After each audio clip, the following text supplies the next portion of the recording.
जलप्रदूषण कारखान्यातून येणारे सांडपाणी ओढ्यामध्ये नदीमध्ये सोडले जाते। घरातून येणारे सांडपाणी देखील झाडांना न सोडता नदी नाल्यात सोडले जाते। नदीवर कपडे धुतले जातात, म्हशी धुतल्या जातात। शहरात अजूनही कचरा एका ठिकाणी साठवून त्याची विल्हेवाट लावली जात नाही, तर तो कचरा पाण्यात सोडला जातो। परिणामी जलप्रदूषण होते।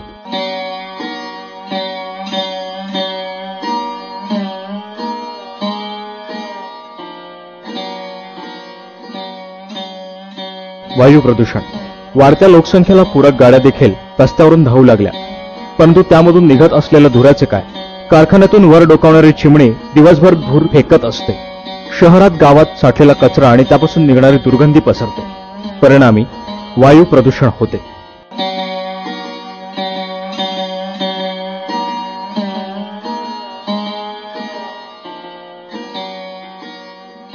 भूमी प्रदूषण या शेतीप्रधान देशात शेतकरी जास्तीत जास्त उत्पन्न काढायचं म्हणून अधिकाधिक रसायनांचा वापर करतात। परिणामी जमीन नापीक होते व जमिनीचे क्षार वाढतात।